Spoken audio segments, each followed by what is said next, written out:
सच्ची बात तो यह है, 7 फेरे तो ना होते हैं ना होने चाहिए। आप बगैर पूछे घर के बाहर कदम नहीं रखोगी, आप बगैर पूछे पैसा नहीं खर्च करोगी, आप अकेले यहाँ नहीं जाओगी वहाँ नहीं जाओगी, मतलब आदमी सब जगह घूमता रहे। ऐसा कोई कब जैसा कोई मटेरियल है लड़की जो दान में दी जा सकती है? This is improper to say कन्यादान। वह ये कहते हैं you do that what I say, not do that what I do. Lakshmi ji चरण दाब रही हैं भगवान विष्णु की, ठीक बात है, लेकिन लक्ष्मी जी के पास और भी बहुत काम है चरण दाबने के अलावा। गुण कर्म स्वभाव ये मिलना चाहिए। गुण मिलाते हैं लोग, जन्म पत्र दिखाते हैं। मेरा बस चले वाणी जी तो मैं उसका नाम रख दूं मरण पत्र।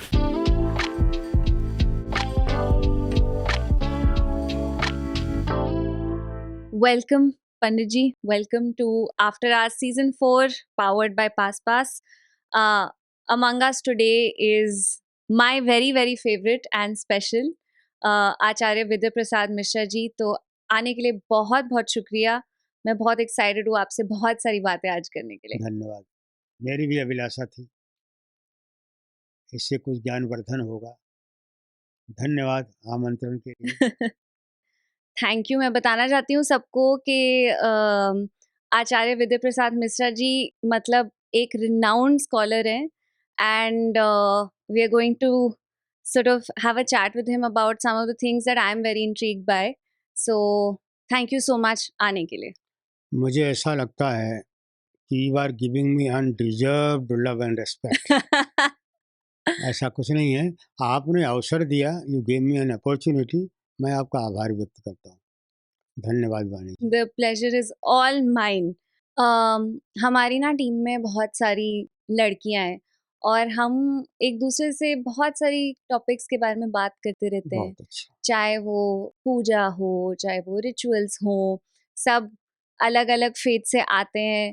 फिर चाहे वो शादी हो, एक बहुत बड़ा टॉपिक ऑफ डिस्कशन है। तो हमारा बड़ा मन था कि हम किसी स्कॉलर से बात करें जो हमें समझाए इन सब चीज़ों के मायने क्या होते हैं, और हमें उसे आज के टाइम में किस लेंस से देखना चाहिए। तो आई वुड लव अगर आप थोड़ा हमें समझाएं सबसे पहले इस टॉपिक पे कि शादी जो एक बहुत बड़ा टॉपिक ऑफ डिस्कशन होता है, और इंडिया में तो हमारी प्रथा इतने सालों से यही रही है कि शादी एक बहुत महत्वपूर्ण डिसीजन है। तो जो हम 7 फेरे लेते हैं या जो सप्तपदी का रिचुअल होता है, उसके हर स्टेज का मीनिंग क्या होता है? वो ऐसी देखो वाणी जी, जिस तरह से सरकारें पंचवर्षीय योजना बनाती है, जी 10 वर्षीय योजना बनाती है, 5 ईयर्स एक्शन प्लान, उसमें सरकार क्या करती है? फ्लाईओवर बनाएगी, पार्क बनाएगी, मेट्रो बनाएगी, किसके लिए? नागरिकों के लिए। करेक्ट। वो अच्छे नागरिक कहाँ बनेंगे? परिवार में। परिवार कहाँ से स्थापित होगा? विवाह के बाद। भारत के ऋषियों ने, प्राचीन मुनियों ने, ज्ञानियों ने एक एक्शन प्लान बनाया संस्कारों के माध्यम से। जब गर्भ में ही बच्चा रहता है तभी से संस्कार शुरू हो जाते हैं। पुंसवन, सीमंतोन्नयन, नामकरण तो बाद में आता है। और सबसे अधिक महत्वपूर्ण जो है, जैसा आपने कहा, विवाह संस्कार है। और ये बड़ी अच्छी बात है कि अलग अलग धाराओं से आपकी सहेलियां आकर के यहाँ एकत्रित होती हैं, तो ऐसा लगता है आपका ये कार्यस्थल एक बहुत शानदार बगीचा है जिसमें तरह तरह के फूल आए हैं। तो ये बड़ी अच्छी बात है। अब आपकी इस जिज्ञासा का मैं स्वागत करता हूँ और इसकी सराहना करता हूँ। आजकल पूज्यपाद पंडित जी आ गए, पुरोहित जी आ गए, जो कर दिया करा दिया, ठीक है, लेकिन उसके पीछे सिग्निफिकेंस क्या है? ये होना क्यों चाहिए? जैसे आपने कहा 7 फेरे, सच्ची बात तो यह है, 7 फेरे तो ना होते हैं ना होने चाहिए। जो करवाते हैं वो एकदम परंपरा के उलट कराते हैं। अच्छा। 7 फेरे शायद कोई पिक्चर भी बनी है, मैं पक्का नहीं जानता, लेकिन प्रचार हो गया है। असल में वो सप्तपदी है। फेरे तो परिक्रमा अग्नि की वो तो 4 बार ही होनी चाहिए। जिंदगी के 4 उद्देश्य हैं, उन उद्देश्यों की प्राप्ति के लिए हमने एक दूसरे को स्वीकार किया साथी के रूप में। जैसे कि एक चिड़िया का 2 पंख होता है, बीच में उसका शरीर होता है और दोनों तरफ के विंग्स एक साथ ऐसे काम करते हैं तब वो उड़ान भरती है। करेक्ट। ऐसा ही सहयोग बराबर का दोनों का बना रहे। तो सप्तपदी है 7 कदम चलना। और इसके बगैर कानूनी दृष्टि से भी हिंदू मैरिज एक्ट के अनुसार भी विवाह इनकम्प्लीट है जब तक सप्तपदी ना हो। करेक्ट। और सप्तपदी में 7 कदम लिए जाते हैं। अब आप कहेंगे एक एक कदम किस लिए? एक एक चीज के लिए एक एक कदम रखा जाता है। सूर्य की रेज 7 हैं, म्यूजिक के साउंड 7 हैं, सप्ताह के दिन 7 हैं, धरती के महत्वपूर्ण अन्न उनकी संख्या 7 है, समुद्र। तो इसलिए कहीं ना कहीं तो अंत बनाना ही था, तो इसलिए 7 कदम आओ साथ मिलकर चलते हैं, तब ये साख्य भाव, ये मित्रता हमारी पक्की हो जाएगी। तो ये हर कदम पे क्या हम एक अलग वादा करते हैं? हाँ, वाउज, प्रॉमिसेस सब है, प्रार्थना है आमतौर पर और तमन्ना, इरादा। पहला कदम जब रखते हैं तो कहते हैं ईशे यकपदी भव, कि आओ हम दोनों मिलके साथ चलते हैं, हमारा खान पान आहार विहार ठीक रहेगा। और दूसरे कदम में कहते हैं अरे हम फिट रहेंगे, बलवान रहेंगे, we will maintain our beauty and health, we charming, ठीक है ना, and we would cultivate cheerfulness in our household life. इसलिए दूसरा कदम, बिना ताकत के कुछ नहीं होता, कमजोर व्यक्ति कोई संघर्ष नहीं कर सकता। दूसरा कदम ताकत के लिए है, बल के लिए है, ऊर्जा नाम है उसका। और तीसरा कदम राजसोपासाय, जो आय और व्यय है उसका जो अनुपात है वो ठीक ठाक चलता रहे। आप समझिए नहीं? Third step is taken for increasing money with righteous means. Got it. Okay, so save money. Earning is no doubt difficult, but spending wisely is still more difficult. 100%. और living on credit cards, this is very bad habit. इससे बचना चाहिए। तीसरा कदम इसीलिए रखा गया है कि हम कमाएंगे दोनों मिल करके, और लेकिन हम उसके ट्रस्टी रहेंगे, मालिक नहीं, दुरुपयोग नहीं करेंगे। और जो बचा हुआ धन है, कमाया हुआ धन है, भारत की परंपरा यही है सनातनी, कि 100 में से 1 निकाल देंगे लोकोपकार के लिए, जनहित के लिए, परोपकार के लिए, दूसरों के लिए। बचा हुआ जो 99 है, 99, उसका नाम तो लक्ष्मी है, उससे लक्ष्य की प्राप्ति होती है। तो उसमें हेड बनाएंगे। थोड़ा सा रखना चाहिए बजट स्पिरिचुअल डेवलपमेंट के लिए, थोड़ा सा रखना चाहिए इंटेलेक्चुअल ग्रोथ के लिए, और दूर दूर के जानने वाला कोई बहुत परेशान है, मुसीबत में है, उसके लिए भी एक बजट रखना चाहिए। जब इस तरह से हम लोग बांट देंगे, एलोकेट कर देंगे, तो फालतू इधर उधर महंगी महंगी क्लबों की मेंबरशिप के लिए ना बजट होगा, ना पैसा होगा, आदत भी नहीं खराब होगी, जीवन भी ठीक चलता रहेगा। इसीलिए चौथा कदम सुख के लिए, ठीक है ना। म्यूचुअल ट्रस्ट से हम ज्ञान प्राप्त करेंगे, हार्मनी के लिए, और बस आगे बढ़ते चले जाएंगे। और 5वां कदम संतान के लिए। हमारे पूर्वजों ने विवाह की जो ये संरचना करी, जिंदगी का सर्वाधिक महत्वपूर्ण दिवस जो जीवन में आता है, वो किस लिए? उसका उद्देश्य भोग नहीं है, लस्ट नहीं है, उसका उद्देश्य वंश बढ़ोतरी है। और दोनों मिलकर काम करेंगे ताकि जीवन के जो और 4 उद्देश्य हैं मुख्य रूप से, जिनके लिए नर्तन मिला है, उसको सार्थक करने के लिए दोनों मिलकर उद्यम करेंगे। ये 5वां कदम था। और छठा कदम है ऋतु के लिए, काल के लिए। समय की महिमा को तो कोई इग्नोर कर नहीं सकता, जो करे वो नुकसान में ही रहेगा। सर्दी में सर्दी पड़ेगी, गर्मी में गर्मी होगी, बरसात में पानी बरसेगा, ये सब तो बहाने हैं। असल में आलस्य हमारा बड़ा मित्र बन जाता है, और इसलिए हम लोग पीछे रह जाते हैं दुनिया की दौड़ में। समय का निरादर नहीं करना, हर समय के लिए काम चाहिए, हर जरूरी काम के लिए समय निकलना चाहिए। और ये कहना छुट्टी का दिन है, टाइम पास कर रहे हैं, ये सच नहीं है, झूठ है। हम टाइम नहीं पास कर रहे, टाइम हमको पास कर रहा है। करेक्ट। और इसलिए समय की कदर करना छठा कदम है। और 7वां कदम सखे सप्तपदी। हमारा जो साख्य भाव है, हमारी जो मित्रता है, ये निश्चित रूप से हमेशा पक्की रहेगी, इतनी पक्की रहेगी। भारत के प्राचीन ऋषियों ने कभी भी कल्पना भी नहीं की थी कि अलगाव भी हो सकता है पति पत्नी का। और इसीलिए हमारे देश की किसी भी भाषा में तलाक के लिए कोई शब्द नहीं है, शब्दकोश में नहीं है, डिक्शनरी में नहीं है, न हिंदी में, न संस्कृत में, न किसी प्रांतीय भाषा में, न ब्रज में, न अवधी में, कहीं नहीं। दक्षिण भारत की चारों प्रांतों में भी किसी भाषा में तलाक के लिए कोई शब्द नहीं। तलाक तो उर्दू हो गया, डिवोर्स इंग्लिश वगैरह में है। शब्द बनाए जरूर गए हैं, गढ़े जरूर गए हैं। संबंध विच्छेद, हम और आप बिजनेस कर रहे हैं, कोई अलगाव हो गया, नहीं पटी नहीं बनी, वो भी तो विच्छेद है, कोई शब्द नहीं है। तो जिस देश में परंपरा में जो चीज़, जो कार्य, जो व्यवहार, जो वस्तु नहीं होती, उस देश की भाषा में नहीं होती। जैसे वाणी जी, चपाती को आप अंग्रेजी में क्या कहेंगे? कोई शब्द नहीं है, क्योंकि वे लोग बेल के तवे पर रोटी बनाना जानते नहीं थे, इसलिए चपाती एज इट इज लिखी जाती है आज भी। यहाँ तक कि घी बनाना जब वे नहीं जानते तो घी के लिए कोई अंग्रेजी नहीं है। और बटर तो अलग चीज है। अब समझाने के लिए क्लैरिफाइड बटर, क्लैरिफाइड बटर ये गढ़ा हुआ शब्द है ना, अप्रोप्रिएट तो कोई शब्द है नहीं घी के लिए।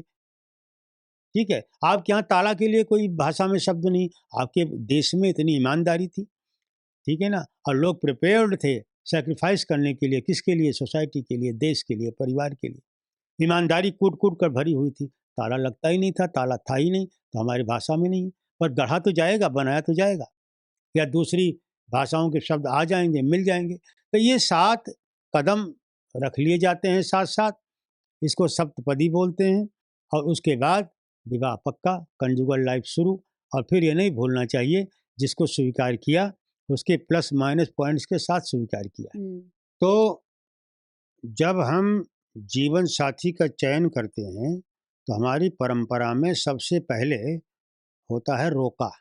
रोका माने रोक दो उसको, और किसी का नहीं हो सकता। Stop him, stop her looking here and there, क्योंकि गोइंग टू बी एंगेज्ड, इसलिए अगली सेरेमनी एंगेजमेंट होती है, उसको सगाई बोलते हैं। अब जिसको स्वीकार कर रहे हैं, तो अब तक जो देखना था खूब जांच परख कर लिया, देख लिया। अब अगर बाद में भी कुछ पता चले तो उसको स्वीकार किया है, तो उसके गुण और दोष के साथ उसको स्वीकार करो। Marriage means many compromises, many adjustments. बिना बर्दाश्त किए, बिना माफ किए जिंदगी चलती नहीं है, थोड़ा बहुत करना पड़ता है। जैसे कभी कभी खाते चबाते अपने ही दांत से अपनी जीभ कट जाती, दब जाती, दर्द भी होता है, पर हथौड़ी लेके कोई दांत नहीं तोड़ता, क्योंकि दांत भी उसी का है और जीभ भी उसी की है। ऐसी जो हमने किसी को स्वीकार कर लिया और हमारे लोगों ने स्वीकार कर लिया, तो अपना हो गया। जो अपना हो गया तो उसका दोष भी मेरा और उसके गुण भी मेरे। इसलिए फिर मेन मेख ने अगर कुछ है भी तो आपस में चर्चा करके उसे दूर करने की कोशिश तो करनी चाहिए, लेकिन उसे व्यर्थ का प्रचार उसका नहीं करना चाहिए। ये सप्तपदी के 7 कदम, ये 7 महत्वपूर्ण चीज़ों की ओर इशारा करते हैं। ये प्रतिज्ञा भी है, ये आपस में एक दूसरे के लिए वादा भी है, और ये एक एक्शन प्लान भी है। यदि हम इसके अनुसार चलें तो निश्चित रूप से दोनों ही सुखी रहेंगे, स्वस्थ रहेंगे, प्रसन्न रहेंगे, खुशहाल रहेंगे। ठीक है, धन के लिए तीसरा कदम था ही।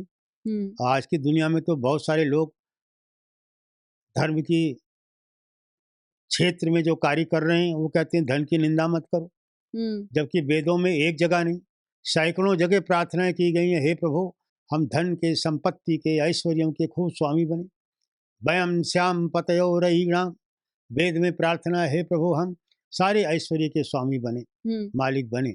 इतना ही नहीं, एक जगह तो ये कहा गया कि हे भगवान 2 हाथों से हम इतना कमाएं जितना 100 हाथ भी मिलकर नहीं कमा सकते। अब उस धन की निंदा करते हैं।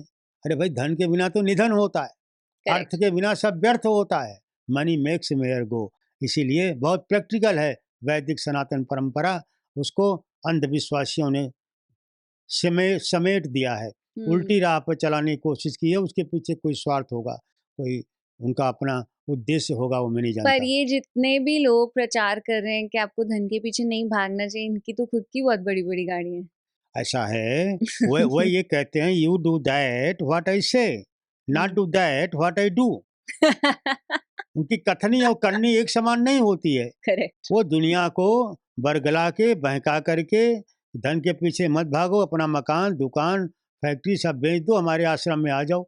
हमारा आश्रम होगा 20,000 करोड़ का, ठीक है, हमारी गाड़ी आपसे 10 गुना ज़्यादा महंगी होगी। जबकि इस देश में संन्यास, न्यास माने छोड़ देना, करेक्ट, सन्यासी का धर्म तो एक वक्त का भोजन जहाँ है झोपड़ी में तो झोपड़ी का खाएगा, अगली बार जहाँ रहेगा वहाँ उसकी सेवा होगी, सत्कार होगा। संग्रह करने की अनुमति सनातन परंपरा सन्यासियों को नहीं देती। संग्रह करना तो गृहस्थियों का काम। अब गृहस्थ जो है सबसे श्रेष्ठ इसलिए माना गया, जैसे सारी नदियां जाके समुद्र में मिलती हैं, ऐसे ये सब लोग गृहस्थ के सहारे जीते हैं। चाहे विद्या अध्ययन करने वाला ब्रह्मचारी हो, और चाहे वानप्रस्थी हो, और चाहे सबको अपना जैसा अच्छा बनाने के लिए निकल पड़ा सन्यासी हो। और इसीलिए सन्यासी की पोशाक गिरवी होती है, लाल होती है। जो अग्निहोत्र दुनिया की पहली पूजा की तरकीब है, भारत की नहीं दुनिया की। और वेद का पहला शब्द अग्नि है, और अग्निहोत्र ये हवन पहली पूजा की तरकीब है। उसकी जो लपक होती है वो जिस रंग की होती है उसी रंग की सन्यासी की पोशाक होती है, कि जैसे अग्नि सबको अपना जैसा बना लेती है, ऐसी निकल चुली चकी है दिव्य महान आत्मा, ये सबको अपना जैसा बनाएंगे, अपने जैसा अच्छा बनाएंगे, अपने जैसा शुभचिंतक बनाएंगे, अपने जैसा परोपकारी बनाएंगे, अपने जैसा अध्यात्म विद्या में रुचि रखने वाले लोगों को बनाएंगे। इस तरह की भावना को लेकर के वो चलते हैं। ये इस देश की परंपरा रही है सदा से। तो अभी जैसे हमने सप्तपदी की बात करी और आपने सारे प्रोमिसेस साथ बताए, अब उसमें ये मैंने इतना सुना है और मैंने कभी अग्री नहीं किया इससे, कि जैसे कुछ जो पंडित होते हैं वो बोलेंगे कि लड़की को कि तुम अब मायके नहीं जा सकती, परमिशन लेके जाना पड़ेगा, या तो मुझे मतलब थोड़ा इलॉजिकल सा लगा और मुझे लगा ये तो मैं वादा कभी करूँ ही ना। ऐसा है, ये लगना नहीं, ये तो है ही। हाँ। एक तो होता है कि लगता है पर होता नहीं है। आपको लॉजिकल नहीं लगा, वो है भी नहीं लॉजिकल, उसमें कोई लॉजिक है भी नहीं, वो शास्त्र की बात है ही नहीं वाणी जी। मैं बड़ी विनम्रता के साथ लेकिन बड़ी जिम्मेदारी के साथ कह रहा हूँ, वो जो 7 वचन हैं जो आजकल हिंदू विवाहों में पूज्य पंडितों के द्वारा बोले जाते हैं, वो किसी शास्त्र में नहीं है। शास्त्र का मेरा मतलब है जो मूल ग्रंथ है, जो फंडामेंटल टेक्स्ट है, गृह सूत्र, चाहे पारस्कर का हो चाहे अश्वल का हो, जिसके आधार पर ये सारे संस्कार बने, कहीं उनमें ये चर्चा नहीं है। ये असल में ये शोध का विषय है। ये किसी समझदार ब्राह्मण ने अपने आप घुसेड़ दिया विवाह संस्कार में, और वो हंसने हंसाने के लिए तो हो सकता है, लेकिन पंडित जी जिस आसन पर बैठे हैं वो व्यास गद्दी है, कितना सम्मानित है। और वहाँ पर जब वो कहते हैं कितना अजीब सा लगता है, आप बगैर पूछे घर के बाहर कदम नहीं रखोगी, आप बगैर पूछे पैसा नहीं खर्च करोगी, आप अकेले यहाँ नहीं जाओगी वहाँ नहीं जाओगी, मतलब आदमी सब जगह घूमता रहे। महिलाओं को कोई अनुमति नहीं है। आप क्या कहना क्या चाहते हैं, आप बताना क्या चाहते हैं, आपकी आपकी शिक्षा के प्रसार का उद्देश्य क्या है? क्या कोई भी बेटी है, क्या उसे मजबूत होने का अधिकार नहीं है? क्या उसे आत्मनिर्भर होने का अधिकार नहीं है? क्या उसे अपने बारे में निर्णय लेने का अधिकार नहीं है?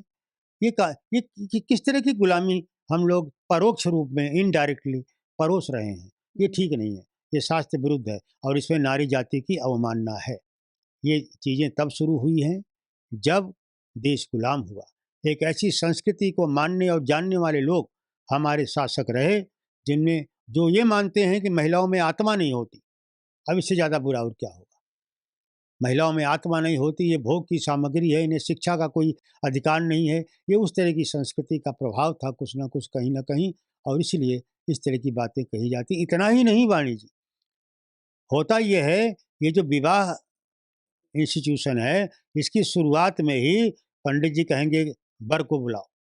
वर माने हस्बैंड। हस्बैंड अभी नहीं हुआ है भाई। हाँ, टू बी हस्बैंड। हाँ, टू बी हस्बैंड, तो वो बुलाया जाएगा। कन्या के माता पिता को बिठा देंगे, कन्या के पेरेंट्स से उस वर की पूजा कराई जाएगी, षोडशोपचार, बाकायदा उसका पैर धुलाया जाएगा, और उसका टीका होगा, उसका नारायण की तरह सम्मान होगा, और उस पूजन के बाद फिर वो कहेंगे अब कन्या को बुलाओ जी। ये क्या नाटक है? अरे भाई, हम उसकी, मालूम मैं लड़की का पिता हूँ, हम उसके पिता के बराबर की उम्र के हैं और हमारी बेटी उसके जीवन साथी बनने जा रही है या बन चुकी है, तो हमारे बेटे जैसा है। ये किस शास्त्र में लिखा है, दामाद पैर न छुए। मैं मर जाऊं, मान लो मेरी बिटिया ही है, बेटा नहीं है, दामाद हाथ न लगाए।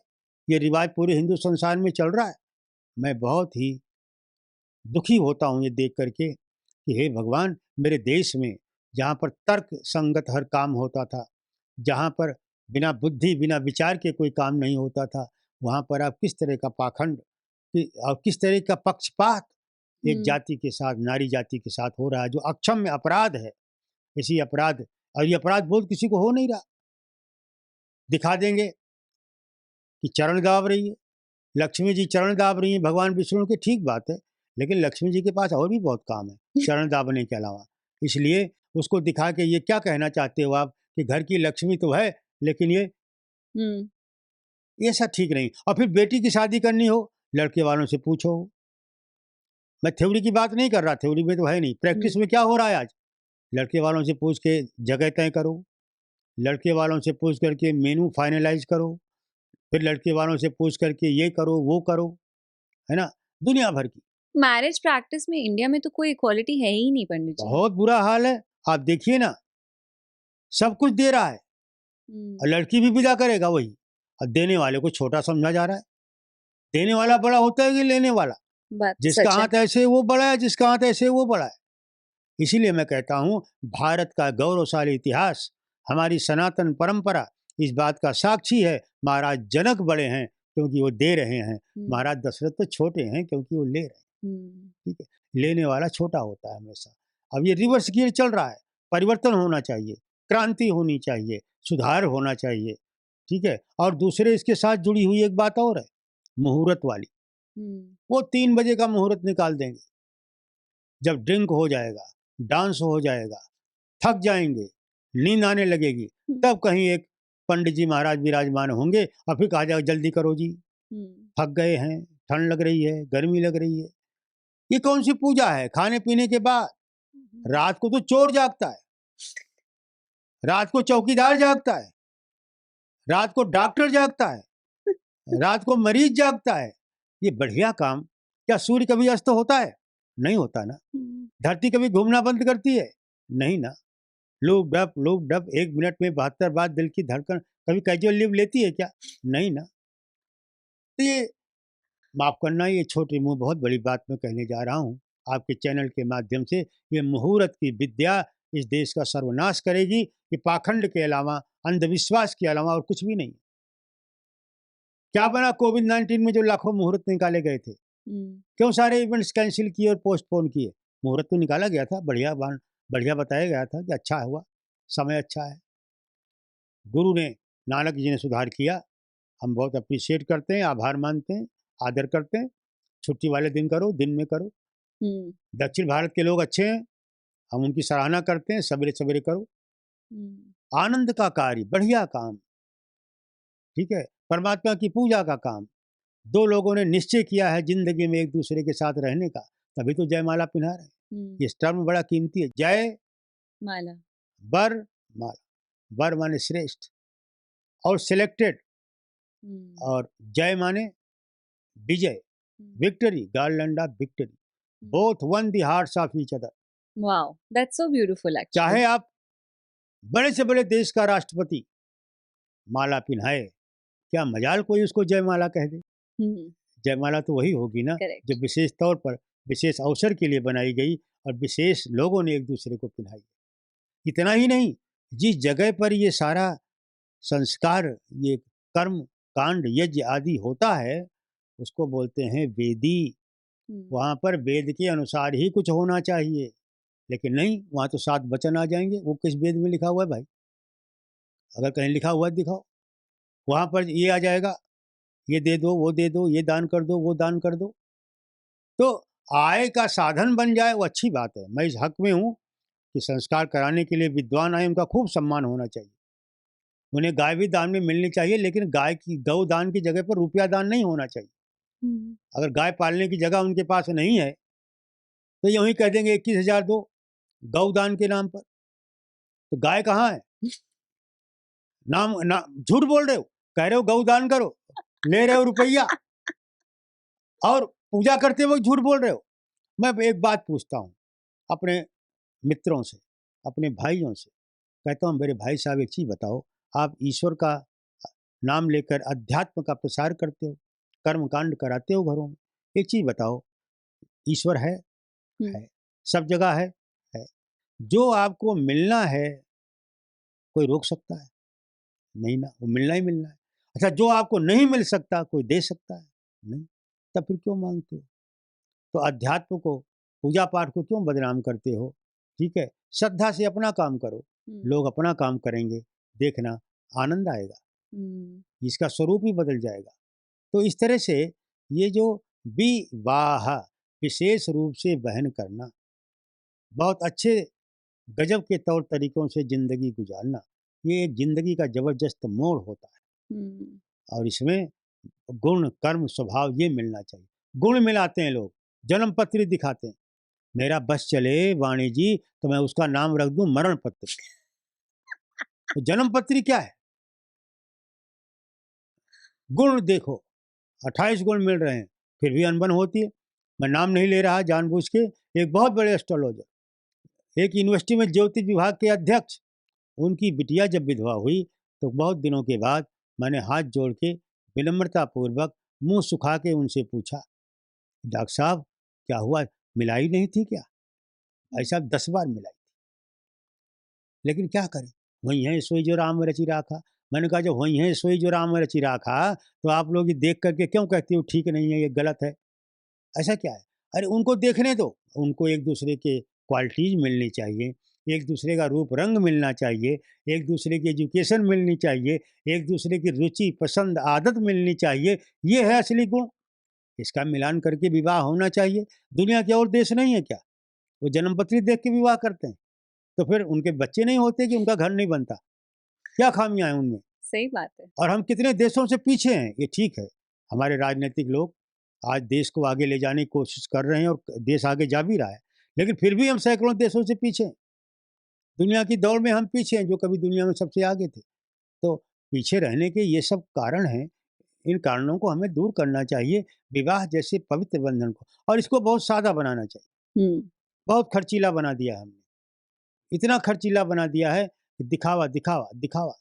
देश के एक बहुत बड़े उद्योगपति ने पिछले दिनों इतना पैसा बहाया, इतना पैसा बहाया, लाखों रुपए का एक इनविटेशन कार्ड। क्या दिखाना चाहते हो आप इस देश की गरीब जनता को?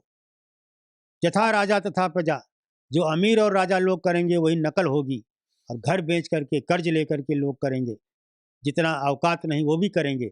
ये दिखावा कहीं संस्कार में लिखा हुआ है क्या? यहाँ तक कि मंगलसूत्र हमारे बचपन में नहीं था, उत्तर भारत में, दक्षिण भारत में था, तो एक धागा था, सूत्र माने धागा, मंगल आस्पासियस, बढ़िया धागा था। आज वो भी इतना महंगा बना दिया है, महंगा महंगा होता चला जा रहा है।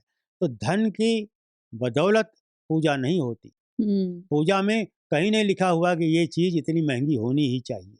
वहाँ पर तो सब कुछ बिना पैसे के हो सकता है। अब तो बोल देते हैं पंडित जी, कई लोगों का मैंने सुना है कि मतलब दरवाजे पे हम बारात नहीं लेके आएंगे जब तक आप ये गोल्ड चेन नहीं डालेंगे, ये इतने पैसे नहीं देंगे, ऐसे लालची हो गए ऐसा लोग। है, आवश्यकता है, जो समाज में, देश में समझदार लोग हैं, जो त्यागी हैं, जिनका इंटेलेक्चुअल ग्रोथ है, जो थ्योरी को प्रैक्टिस में लाने के आदी हैं, उन लोगों का हम अनुकरण करें।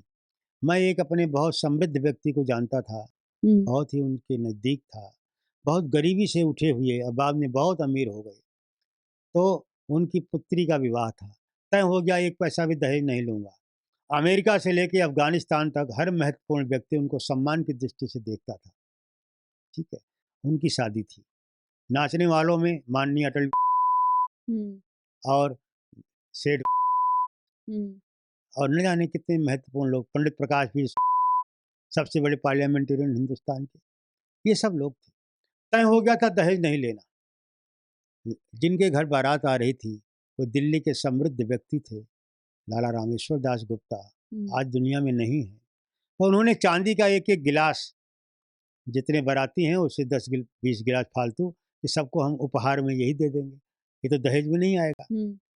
और जब उनको पता चला, वैदिक जी के पूज्य पिताजी को, उन्होंने संदेश कहलवा दिया, मिल लिया, हम बारात वापस ले जाएंगे, नहीं तो सारे गिलास आप रखो, आप बाद में इसको वापस करना। उल्टा हो गया इधर तो। हाँ, हमें कुछ नहीं चाहिए। हम बात हो गई थी कि हम कुछ लेंगे देंगे नहीं, केवल भोजन करेंगे आपके यहाँ, बाकी विवाह संस्कार विधिवत होना चाहिए।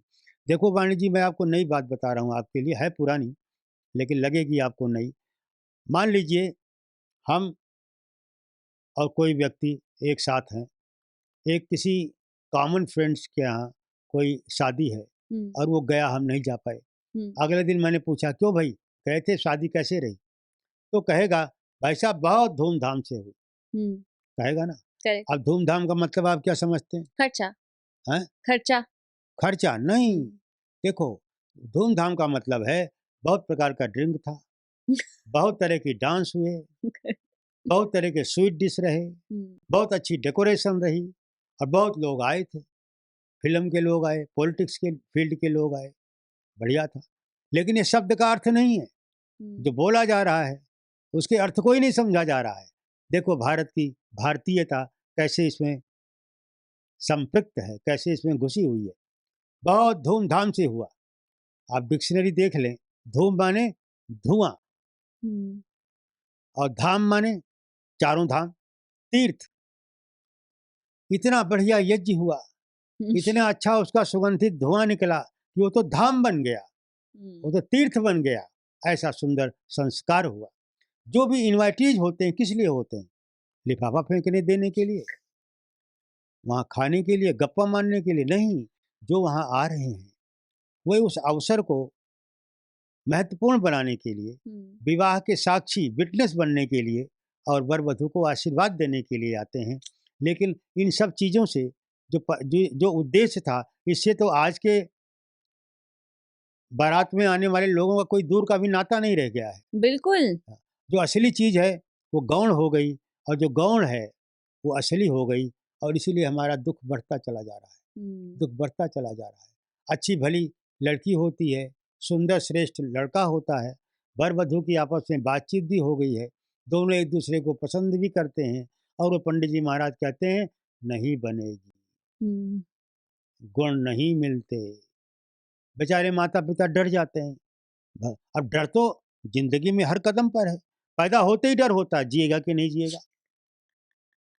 सही बात। इसलिए पहली बार मिठाई देते हुए कहती है, पंडित जी जरा देखो 10:13 पर कल सवेरे हुई है, देखो कितनी उम्र है, कितनी उम्र है बच्चे की। एक वाक्य हो गया, बच्चा कब मरेगा, ये दूसरा वाक्य हो गया। मतलब तो एक ही है, जब पैदा होते ही डर।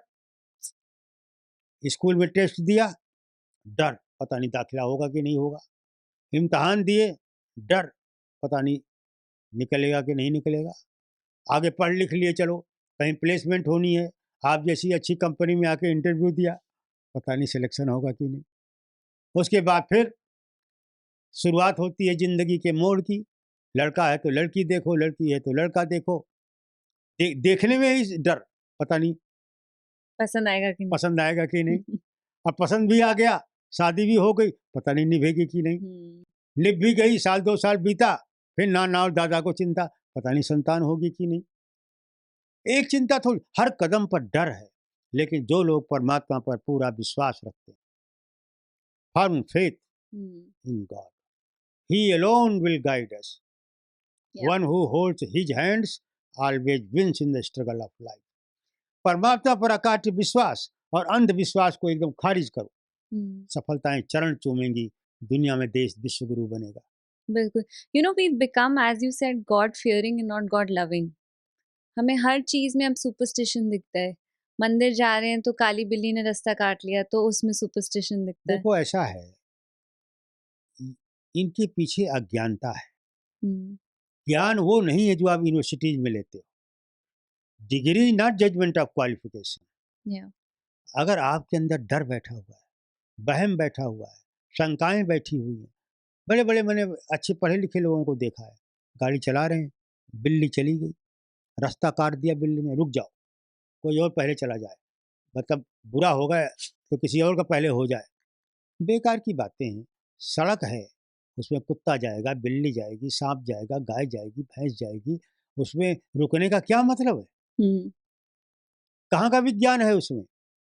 इस तरह की व्यर्थ की एक बात थोड़ी, अनगिनत बातें हमारी समाज में बिखरी हुई हैं। जैसे सोमवार शनिवार पूरब की दिशा में मत जाओ, तो सारी फ्लाइट्स बंद करा दो ना सोमवार शनिवार को।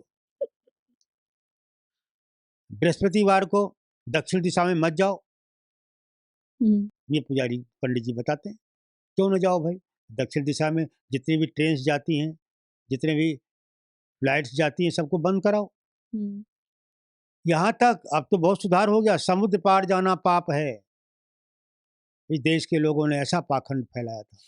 यहाँ तक कि परम पूज्य प्रातः स्मरणीय मालवीय जी बीएचयू के संस्थापक एक बार विदेश गए, लौट के आए, प्रायश्चित यज्ञ किया, प्रायश्चित यज्ञ किया। क्योंकि विदेश गए थे, क्योंकि समुद्र पार चले गए थे। और आज तो लोग ब्रेकफास्ट यहाँ करते हैं, ब्रंच करते हैं समुद्र पार, फिर तीसरे देश में जाके लंच करते हैं। तो दुनिया की दौड़ में हम पीछे चले जा रहे हैं, क्योंकि हमने अंधविश्वास में अपना विश्वास जला रखा है। कोई भी बाबा कुछ भी पढ़ा दे, हम इतने डरपोक हैं। डरो, ईश्वर के न्याय से डरो, लेकिन इससे भी तो डरो कि सच के बगैर सही आत्मिक विकास नहीं होगा। सच्चाई को समझना भी तो। अच्छा, कुछ चीजें शुरू होती हैं ना, उस समय उनका कारण होता है, बाद में वो भेड़ चाल बन जाती है। उदाहरण के लिए मान लीजिए किसी नदी के पार जानी है बारात को, तो पूरे पंजाब में आज एक रिवाज है, सेहराबंदी। अगर बारात नदी पार जाएगी तो सेहराबंदी नदी पार करेंगे, सेहराबंदी करके नदी नहीं पार करेंगे। उस समय का ये रिवाज बहुत बढ़िया था। क्यों? क्योंकि तब कार की बात छोड़ो, साइकिल भी नहीं थी, नदियों के पुल नहीं थे, सड़कें नहीं थी। नाव में पार करेगा दूल्हा, आगे पीछे पानी होगा, भीग जाएगा, कपड़े गंदे हो जाएंगे। एक बार नदी पार कर लो, फिर वेल ड्रेस्ड होकर के चले जाएंगे सेहराबंदी, तब हो जाएगी। उस समय एक कारण था, आज वो कारण खत्म हो गया है। कार अपनी नहीं तो किराए की है, सड़कें बनी हुई हैं, पुल बना हुआ है, तैयार यहाँ होकर के जाओ, सेहराबंदी यहाँ करके जाओ, तो इसमें पाप क्या है? आप जैसी बेटियों की किसी की शादी है, मामा मामी आते हैं, पंडित जी बुलाए जाते हैं। उस समय का कोई मंत्र नहीं होता, लेकिन कोई ना कोई स्वस्ति मंत्र पढ़ देते हैं। कच्चा दूध 1-1 किलो अनबॉइल्ड, उसमें पानी मिला के चूड़ा उसमें भिगोते हैं और फिर उसको ढक देते हैं। लड़की को कहते देखो नहीं, दुकान पे जाकर के वही देखा है, उसने ही सिलेक्ट किया है, उसने नापा है, और यहाँ कहते हैं देखो नहीं। अब देख लेगी तो क्या पाप हो जाएगा? उस समय ये बात ठीक थी, जब चाइल्ड मैरिज थी, बचपन में शादी हो रही है, तो ये जो चूड़ियाँ हैं सुहाग की निशानी हैं। उस समय वो फैसला करने में सक्षम नहीं थी कि हमें इसके साथ इस परिवार को अपना बनाऊं कि ना बनाऊं, वो तो बच्ची है। तो इसलिए वो बड़े लोग फैसला करते थे, इसलिए तू मत देख, उस समय लड़के को मत देख। तो ये उस समय की बात है। आज उसका क्या लेना देना है? क्यों न देखे? देखने से क्या पाप हो जाएगा? और दूध की भी बर्बादी। उस समय का रिवाज ये ठीक था, कच्चा दूध हो या कोई और चीज हो, लस्सी हो, उसमें हाथी के दांत की चूड़ियां भिगोई जाती थी 2 दिन पहले। समृद्ध देश था, हाथी के दांत की चूड़ियां बनती थी, उसको भिगो दो, मुलायम हो जाएगी, पिन्हाने में आसानी रहेगी। और आज की कांच और प्लास्टिक की चूड़ियां ज़्यादा भिगोगे तो रंग और उतर जाएगा, कोई फ़ायदा इससे होने वाला नहीं। दूध की बर्बादी। गाना बांधते हैं, अच्छी बात है, पंजाब का रिवाज है, चलना चाहिए, लेकिन जिनका जिनका काम खत्म हो गया है, जिनकी अब जरूरत नहीं है, वह भी बिना मतलब के रिवाज के रूप में चलते जा रहे हैं, चलते जा रहे हैं। पंडित जी, सिंदूर जो हम लगाते हैं, एक इम्पोर्टेंट पार्ट होता है एक मैरिज सेरेमनी हम का। नहीं लगाते, वर लगाता है। वर लगाता है, वर लगाता है सिंदूर। तो इसकी क्या रीजनिंग है, हम क्यों वर लगाता है सिंदूर? Why is it relevant? 1000 साल से ज्यादा हुए होंगे ये रिवाज बना कि विवाहिता की निशानी सिंदूर, सौभाग्य की निशानी सिंदूर। खोजने की शास्त्रों में कोशिश तो करी, मेहनत भी करी, लेकिन कहीं मिला नहीं। और बड़े आश्चर्य की बात तो यह है, सिंदूर लगाने का जिस मंत्र का विनियोग है उसमें भी कहीं सिंदूर है ही नहीं। जिस मंत्र का पाठ बड़े समझदार लर्नेड ज्ञानी पंडित जो पढ़ते हैं, मैं आपको सुनाता हूँ। सुमंगलीरियं वधूरिमां समेत पश्यतो सौभाग्यमस्यै दत्त्वा यथास्तं विपरेतन। सुमंगली इयम, ये बहुत अच्छी है, सुंदर है, स्वस्थ है। वधू इमाम, ये जो वधू है, आप समझ रही ना, बहुत सुंदर सुमंगली। बस इसको देखो, वो सबको इंट्रोड्यूस करा रहा है कि बहुत सुमंगली है। और पहले भी मंत्र आते हैं, सुमना है, सुवर्ची है, मतलब निष्कपट हृदय वाली है, बहुत अच्छा बोलने वाली है, बहुत खूबसूरत है और बहुत ही ज्ञानी है। इसको देखो, एक तरह से इंट्रोड्यूस करा रहा है विवाह। और अंत में अब वो उस सिंदूर का रहस्य कब से शुरू हुआ कि आज भी शोध का विषय है, क्योंकि जिस मंत्र को पढ़ा जाता है उसका अर्थ सिंदूर लगाना तो कतई नहीं है, लेकिन उसी मंत्र को बोल के और सिंदूर दान करा दिया जाता है। और सिंदूर विवाहिता होने की कहाँ से निशानी है भाई, ये समझ नहीं आती। ये भी चीज़ें मुझे लगता है कि श्रृंगार की दृष्टि से अगर ठीक हो सकती हैं, रिवाज के पीछे कोई बहुत बड़ा लॉजिक तो समझ में नहीं आता। यहाँ तक कि पायल ना पहने कोई लड़की या बहू तब टोकी जाती है, और यदि चूड़ियाँ ना पहने तब भी टोकी जाती है। अरे सौभाग्य की निशानी है, क्या हो गया अगर पायल नहीं पहना तो फिर इसमें सौभाग्य छिन जाएगा क्या? या सिंदूर नहीं लगाया तो कोई विवाहिता को भी कोई अनमैरिड समझने लग जाएगा क्या? और समझेगा तो समझता रहे, इससे हमारा क्या नुकसान होगा? तो ये सब चीज़ें विचारणीय हैं, लेकिन मैं इस बात को केवल हंसी में और मजाक में नहीं टालना चाहता।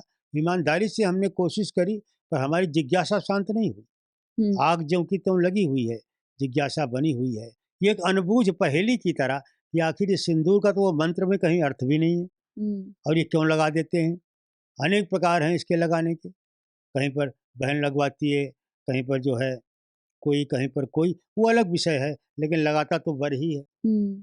तो ये सिंदूर मांग में भरी जाती है, मतलब डिमांड मांग मांग से ही, मस्तिष्क से ही होनी चाहिए, और डिमांड भरी जानी चाहिए, पूरी होनी चाहिए।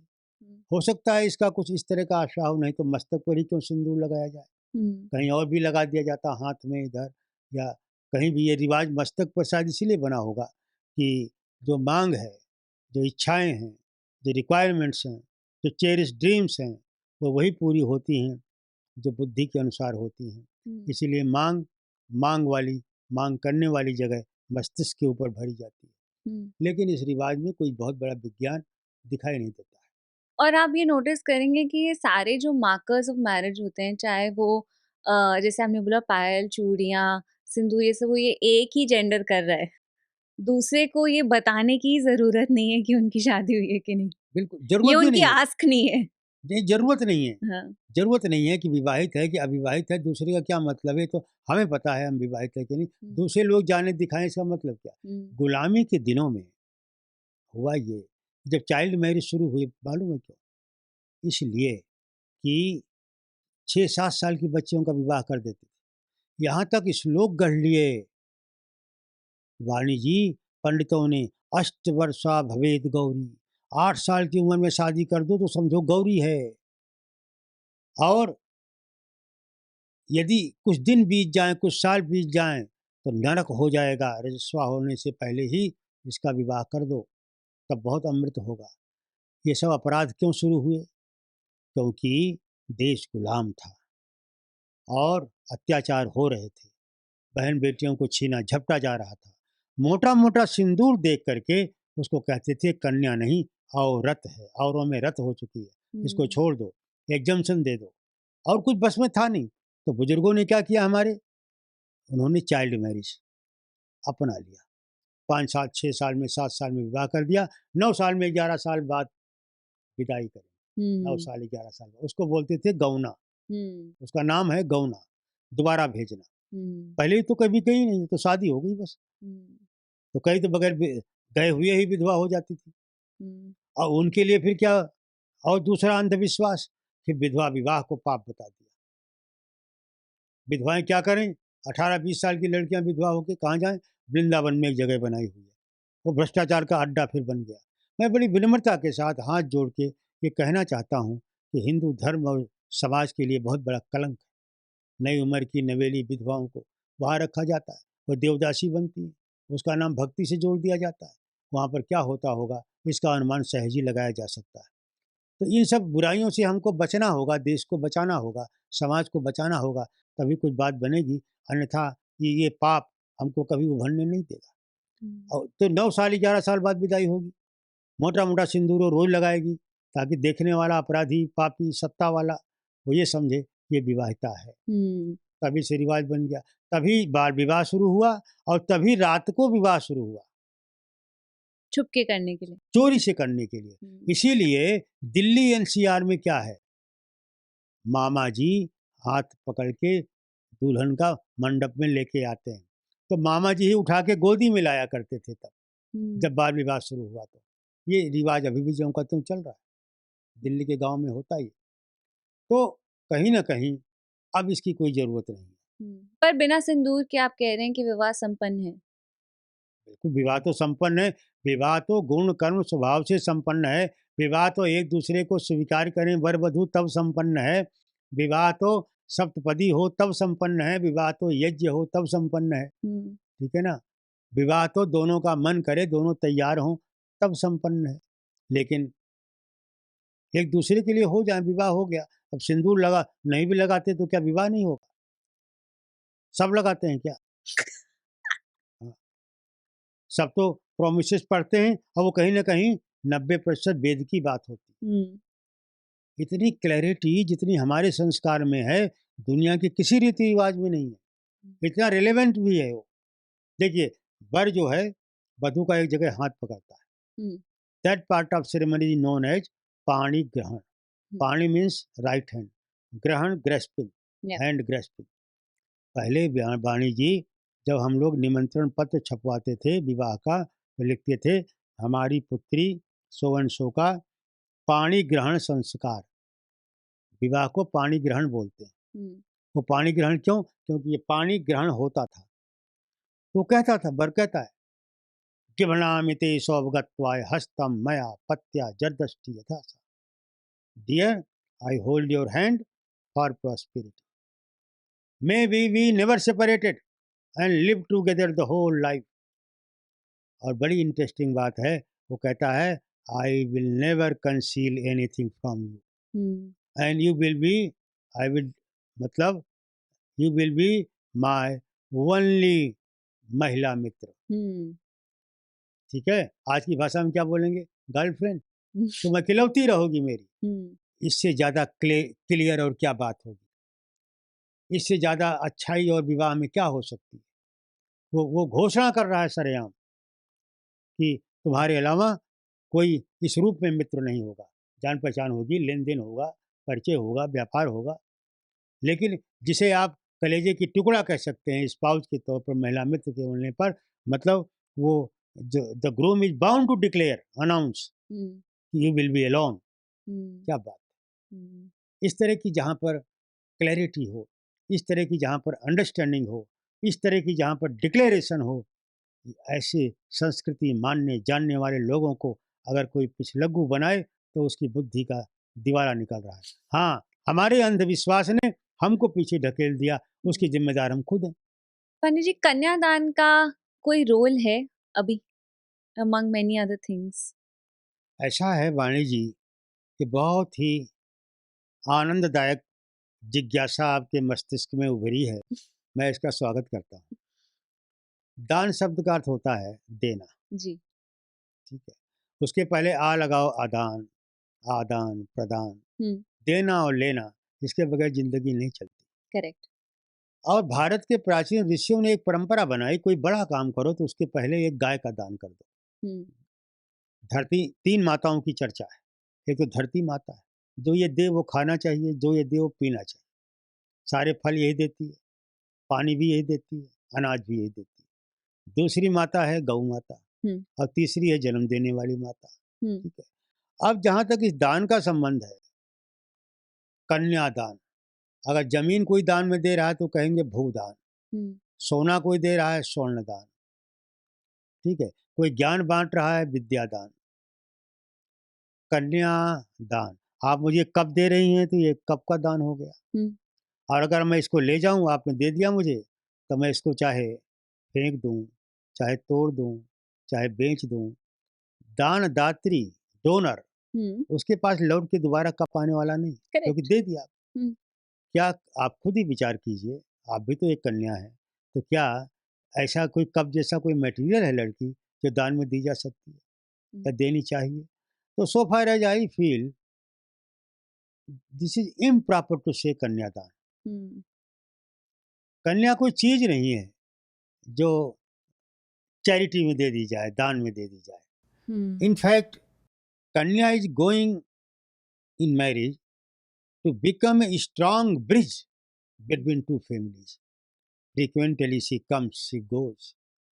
और जिम्मेदारियां उसकी बढ़ रही हैं, उसको ये दान शब्द ठीक नहीं होता। इसमें तो कन्या की तौहीनी है, और बरपस को मैं बगैर कुछ कहे केवल इतना जरूर निवेदन करता हूँ बड़ी विनम्रता के साथ कि कन्यादान, और इतना रिवाज घटिया इसका प्रचार हो गया है कि हमारे दूर दूर गांवों में लोग सुबह से लेकर के रात तक, जब तक कन्यादान न हो जाए, पानी तक नहीं पीते।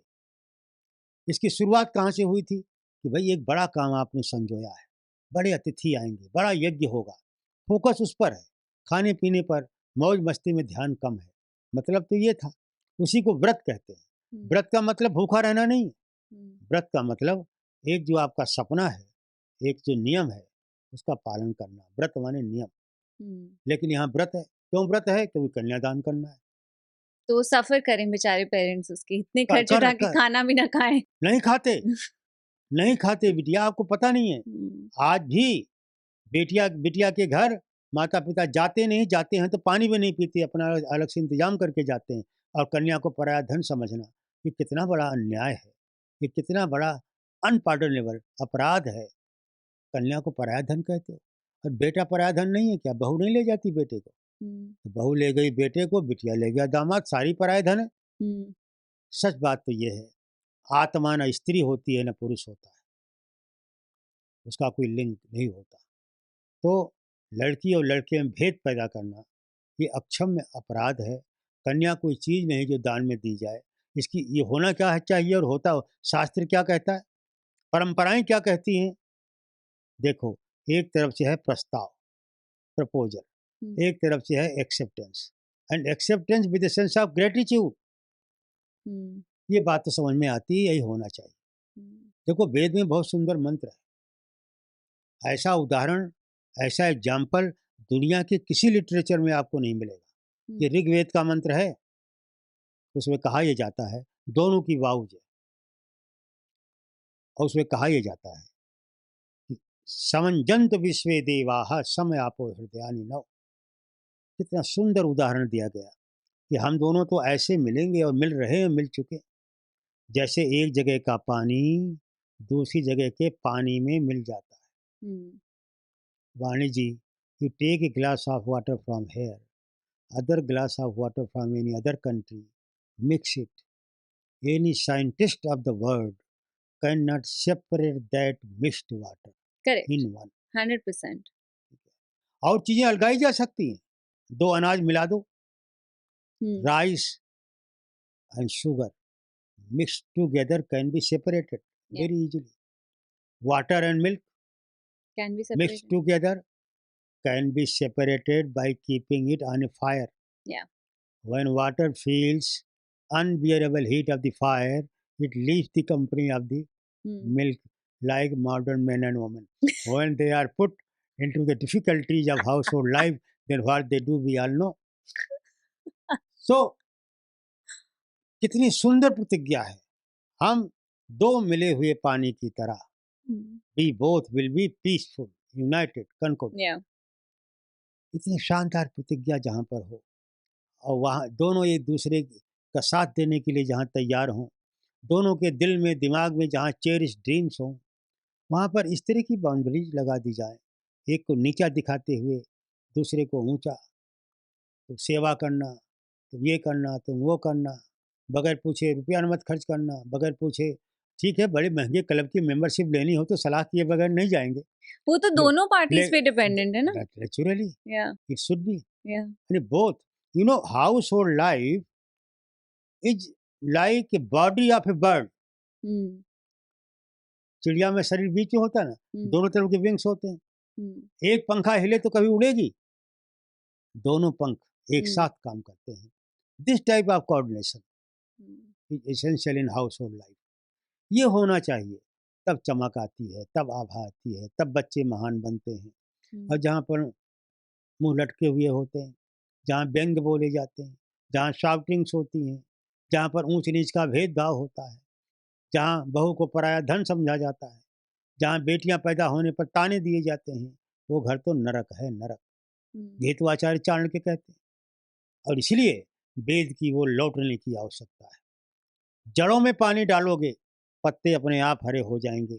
पत्तों को पोंछते रहने से बात बनने वाली नहीं है। Very profound, very true. ये समय की, this is dire need of the hour, या कि हमें अपनी संपदा, अपना वैभव, अपनी संस्कृति, अपनी परंपरा, जो सिग्निफिकेंस को लिए हुए है, जो हमारे फायदे के लिए है और संसार के कल्याण के लिए है, हमें उसको उजागर करना है, उसको जिंदा रखना है।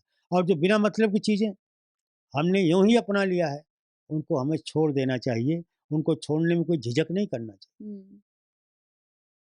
कोरोना आया, कोविड-19 का समय आया, सब भूल गए हक देना, किस करना, हाथ मिलाना। सब लोग हाथ जोड़ के नमस्ते करने लग गए। है ना हमारे गौरव की बात। यही तो भारत में प्राचीन काल से रहने की, आपस में एक दूसरे को आदर देने की, स्वीकार करने की परंपरा रही है। हम उसको भुला दिए, हम नकल करे ही जा रहे हैं। तो नकल करते वक्त उस परमात्मा ने, उस क्रिएटर ने टॉप पर ब्रेन केवल मनुष्य को बनाया। जितने जीव जंतु दुनिया में आपने देखे होंगे, उनका मस्तिष्क या तो बराबर होगा, नहीं तो नीचे होगा। एकदम टॉप पर ब्रेन तो केवल मनुष्य का है। इसलिए मनुष्य का अर्थ ही है मनन करने वाला। हम मनन करें, हम चिंतन करें, सोचें क्या सही है, क्या गलत है। कोई बात इसलिए सही नहीं है कि पंडित जी कह रहे हैं, कोई बात इसलिए सही नहीं है कि बाबा जी कह रहे हैं। भगवान ने हमको भी तो मस्तिष्क दिया है। हर एक तथ्य का सत्य की कसौटी पर विश्लेषण करना चाहिए। खरी उतरे तो मानो, नहीं तो छोड़ दो। वो ही आई थिंक हम लोग ना, क्यूरियोसिटी ही हमारी चली गई है। अब हम बस कर ही जा रहे हैं क्योंकि चल रहा है, हम में से कोई पूछता ही नहीं है कि जानने क्यों की करना इच्छा है। ही नहीं होती। गीता में भगवान कृष्ण कहते हैं, देखो अर्जुन, 4 तरह के भक्त होते हैं। पहला तो वही है, चलो, जो आर्त है। आर्त से शब्द बाद में बढ़ता और बिगड़ता गया तो आरती बना है। आर्त माने दुखी, परेशान। वो बेचारा कहाँ जाएगा? भगवान की शरण में। करेक्ट। दूसरा है अर्थार्थी, मतलबी। मैं ऐसे इसको ऐसे इंटरप्रेट करता हूँ। मतलबी का मतलब है काम से 10 रुपए की बूंदी चढ़ा के, हाँ। और पता नहीं कितनी बड़ी बड़ी लिस्ट होती है डिमांड्स की। भगवान मुकदमे में जीत करा दो, बहू की गोद हरी करा दो, हमारे पोते को इंटरव्यू में पास करा दो, हमारा घर अधूरा। मतलब आप 10 रुपए की बूंदी में क्या क्या लेना चाहते हो? क्या भगवान और पूजा इतना सस्ता है? क्या टिप्स देना चाहते हो आप? नौकरों को जैसे देते हैं। हो क्या रहा है पूजा के नाम पर? हम भगवान 5 मंगलवार दर्शन करेंगे, आपकी कृपा से ये काम हो जाए तो। मतलब लालच दे रहे हो कि 5 मंगलवार हम आएंगे, पहले ये काम करो। It's so transactional. आपकी रिलेशनशिप गॉड के साथ इतनी ट्रांजैक्शनल कैसे हो सकती है? नहीं होनी चाहिए। नहीं होनी चाहिए। वही मैं कह रहा हूँ कि न जाने क्या हो गया इस जमाने को। अब तो लगता है नीरज जी ने ठीक ही तो लिखा था, अब तो कोई ऐसा धर्म चलाया जाए जिसमें इंसान को इंसान बनाया जाए।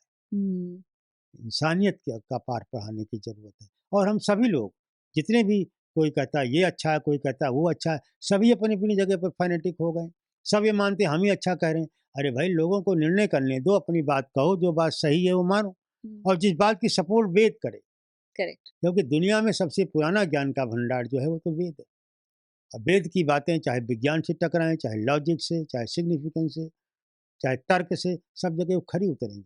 बाकी मानव निर्मित संप्रदाय, उनकी बातें विज्ञान से टकराएंगी तो चकनाचूर हो जाएंगी। कोई कहेगा धरती गोल चौड़ी है, गोल तो है ही, हमारा तो हमने तो नाम ही रखा है भूगोल। और किसी का धर्म ग्रंथ कहता है धरती चपटी है, कोई कुछ कहता है, कोई कुछ कहता है। इन अंधविश्वासों से हमको उभरना होगा, हमको ही नहीं संसार के मानव को उभरना होगा। वेद की प्रार्थना एक वचन में नहीं होती, और जहाँ पर जिस ग्रंथ की प्रार्थना केवल किसी सेक्ट के लिए हो, किसी देश और बिरादरी के लिए हो, वो ईश्वर की वाणी नहीं हो सकती। ईश्वर की वाणी तो वही है जो सबके लिए है। हमारी वाणी जी भी जो है सबके लिए है, सबके कल्याण के लिए है, सबके लिए अच्छी बात खोज खोज करके उसका प्रचार प्रसार करती हैं ताकि सबका भला हो। सबसे बड़ा दान विद्या का दान है। सच्ची अच्छी डगर को दिखाओ, ठीक है, और भटके हुए लोगों को सही राह दिखाओ। इससे बड़ा दान और कुछ हो नहीं सकता। इसलिए मैं बहुत अप्रिशिएट करता हूँ, सिंसियरेस्ट अप्रिसिएशन मैं रिकॉर्ड करता हूँ। Thank you so much. मैं ना आपसे आखिरी एक सवाल पूछना चाहती हूँ। हमने पूरी ऐसे लाइफ जर्नी की रिचुअल्स को डिस्कस करा है, और एक जो इम्पोर्टेंट रिचुअल जिसके बारे में मैं ज़्यादा जानना चाहती हूँ, आई थिंक हमारे दर्शक भी जानना चाहेंगे, इज़ नामकरण। कि जब बच्चा पैदा होता है, जैसे हमने शादी के सारे रिचुअल्स की बात करी, तो जब बच्चा पैदा होता है तो हम एक कोई अक्षर निकालते हैं कोई पूजा करके, उसका क्या सिग्निफिकेंस है? वाणी जी, बहुत अच्छा प्रश्न आपने पूछा है। केवल मेरी विनम्रता पूर्वक एक ही वाक्य पर थोड़ा सा मैं प्रश्न चिन्ह लगाता हूँ। आपने कहा है आखिरी क्वेश्चन, ये आखिरी नहीं होता, ये विषय ऐसा है एंडलेस, ठीक है। तो लेकिन हाँ, एक और सवाल आपने पूछा, मैं इस आपकी जिज्ञासा का आदर करता हूँ। देखो, भारत में जॉइंट फैमिली सिस्टम था, लोग मिल के रहते थे, 4 भाई, 5 भाई, 3 बहनें। अब तो ऐसा कहीं दिखाई नहीं देता। मुझे लगता है अगली पीढ़ी में न कोई बुआ होगी, न कोई ताऊ होंगे, न कोई चाचा होगा, क्योंकि लोगों के बच्चे एक होते हैं, तो कैसे होगा। तो ये जब संयुक्त परिवार की परंपरा थी, आज भी है भारत के गांव में, उतनी ज़्यादा नहीं लेकिन है। तो किसी बहू के बेटा हुआ या बेटी हुई तो जातकर्म संस्कार वगैरह हो गया, आखिर नाम भी तो रखना है। किसी संज्ञा का नाम ही नहीं होगा तो कैसे होगा। और इसको धार्मिक रूप इसलिए दिया कि हम जाने, हमारे जानने वाले जाने कि जो ईश्वर ने एक गिफ्ट दिया है, हम उसको किस नाम से जानेंगे। ये तो हुआ इसका मतलब। करेक्ट। तो जैसे मैंने कहा, संयुक्त परिवार की ये परंपरा है। कोई बुआ जी हैं, वो कहेंगे हाँ मेरा भतीजा हुआ है, ये नाम रखो। दादाजी ने कहा मूल से ब्याज ज़्यादा प्यारा होता है, ये नाम रखो, ये मेरी पसंद है। उन दोनों की पति पत्नी की आपस में अलग ही सलाह है कोई। तो अंत में परिवार का ये फैसला कि भाई देखो, छोड़ो सब जने, चलो जो हमारे कुल पुरोहित हैं, पूज्य पंडित जी, वो जो कहेंगे हम सब लोग मान लेंगे, ठीक है। To avoid conflict, academic conflict. अब किसी का मनमुटाव भी नहीं होगा कि हमारी बात नहीं मानी, हमारी बात नहीं मानी। पंडित तो, पुरोहित तो सबसे ऊपर है। काशी के पूज्यपाद पंडितों ने चालाकी करी, पंचांग में व्यवस्था बनाई, होते भी हैं कुछ, उनका ये इमेजिनेशन नहीं है। हर नक्षत्र के 4 चरण होते हैं, पर आगे हर चरण के साथ अक्षर जोड़ दिया, ये उनकी कल्पना थी। तो अंधा भी आज पंचांग देखे, टाइम और दिन बताओ उसको, पहला अक्षर बता देगा, राशि बता देगा। अब जा बता दिया तो आप नाम चाहे जवाहरलाल रख लो, चाहे जोखूराम, मेरे पिताजी का नाम से जोखूराम था, तो चाहे जो नाम रख लो, ये आपके ऊपर है। अच्छा, आप 25-30 दिन के राशिफल किसी एक राशि का देख लो, अंग्रेजी में चाहे हिंदी में, वो उनका ऑनरेडियम हर महीने तय रहता है। आप देखेंगे एक अक्षर भी इधर उधर नहीं है, वो ही सर्कुलेट करते रहता है, सर्कुलेट होता रहता है। कोई आकर के आपको कहेगा अरे आपका नाम वाणी है, ये नाम बदल दो, आपका बहुत अच्छा हो जाएगा, इस नाम से ना आपकी बहुत सारी रुकावटें आ रही हैं। इस तरह की बातें कर करके लोग अपना धंधा चलाते हैं और लोगों को भयभीत करते हैं, डराते हैं। पहला अक्षर देख के तो राशि फल देखते हैं सब, और कई लोग तो सवेरे सवेरे प्रिंट मीडिया में अखबार इसलिए देखते हैं कि राशि फल देखना है, और होता कुछ भी नहीं उसमें। जो होता है अंधविश्वासी लोगों के लिए होता है। तो पहला अक्षर अगर इतना महत्वपूर्ण होता, आप उत्तर प्रदेश में बैठी हैं इस समय, यहाँ पर कभी माया जी आती थी और कभी उनके प्रतिद्वंदी स्वर्गीय मुलायम जी आते थे। दोनों का नाम माँ से है। एक गद्दी पर चढ़ता है, दूसरा गद्दी से उतरता है। और भगवान कृष्ण का नाम किससे है? का से है ना। और कंस का नाम का से ही तो है। राशि तो एक ही है। तो अगर राशिफल एक ही जैसा होना चाहिए, पर एक तरफ कंस जैसा अत्याचारी है जिसने भारत के इतिहास में पहली बार गाय पर बैन लगाया। ठीक है, वो तो कृष्ण थे, उन्होंने मुकाबला किया, योगीराज थे। चाहे रिश्तेदारी थी पर आतताई था तो विध्वंस किया तरीके से। राम का नाम रा से है और रावण का रा से है। तो पहला अक्षर कोई महत्वपूर्ण नहीं होता। कोई नाम नरेंद्र मोदी रख ले तो प्रधानमंत्री नहीं होता। ठीक है, नाम जरूरी है। किस लिए जरूरी है? जानने के लिए। और बाकी इसमें कुछ भी जोड़ना मुझे नहीं लगता कि बहुत ज़्यादा विज्ञान है। मैं बहुत छोटा लेकिन बड़ी तरीके से और जिम्मेदारी से कह रहा हूँ, यद्यपि इस बात का खंडन फलित ज्योतिष के सब लोग करेंगे, एक बार नहीं अनेक बार करेंगे। ये छलावा है, प्रपंच है। अगर इसका महत्व होना होता तो नाम से न जाने क्या क्या हो जाता, लेकिन कुछ भी नहीं होता। इसलिए नाम रखते वक्त हाँ कुछ चीज़ों का ध्यान तो रखना चाहिए, जैसे शब्द सार्थक होने चाहिए, मीनिंगफुल, जिनका कोई मतलब निकले, जैसे वाणी। तो ऐसे ही शब्द सरल होने चाहिए ताकि उच्चारण करने में आसानी रहे। नहीं तो लोग नाम बिगाड़ देते हैं। कठिन शब्द आप रख दोगे तो प्रोनाउंस कर नहीं पाएंगे, तो धीरे धीरे वो नाम बिगड़ता चला जाएगा। इसलिए नामकरण में नाम छोटा होना चाहिए, सार्थक होना चाहिए और सरल भी होना चाहिए। बस इन चीज़ों का ध्यान रखना बहुत ज़रूरी है। आज की दुनिया में आधुनिकता इतनी बढ़ गई है कि लोग जन्म के पहले ही नाम सोच के रखते हैं और क्या जन्म होगा ये भी पहले ही पता कर लेते हैं। और हमारे देश में तो एक शिक्षा है, एक होती थी दीक्षा। अनुभव बहुत बड़ी चीज़ है। बेटी और बहू को चलता हुआ देख करके ही अनपढ़ माताएं बता देती थी कि क्या होगा, और 99% वो सही भी होता था। पर नाम कोई बुराई नहीं पहले से सोच के रखने में।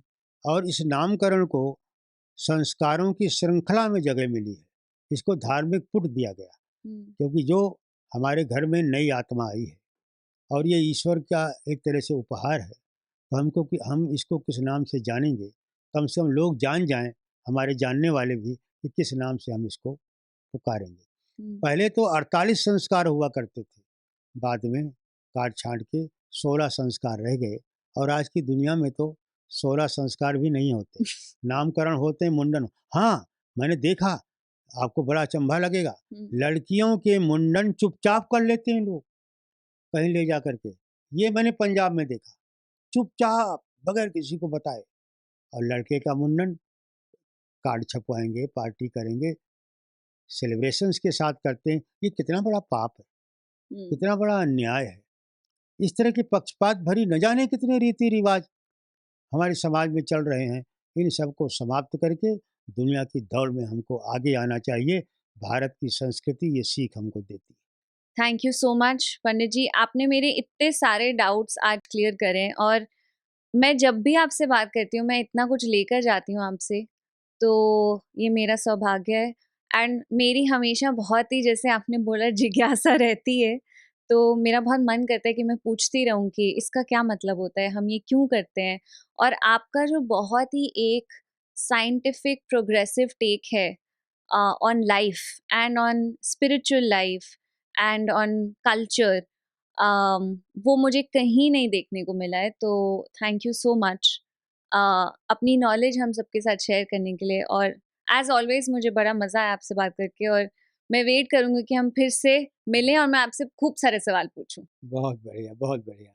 मैं इसकी कितनी सराहना करूं कि आपके माता पिता का दिया हुआ अच्छा संस्कार है। और आजकल इस विषय पर, इस क्षेत्र में किसी की न रुचि होती है, न किसी के अंदर जिज्ञासा पैदा होती है। और न ही किसी के पास समय है इन चीज़ों को सोचने और जानने का। आजकल तो लोग बैठ जाते हैं इसलिए कि बड़े लोग बिठा रहे हैं, इसलिए आंखें मूंद करके आपकी उम्र की लड़के लड़की बैठ जाते हैं।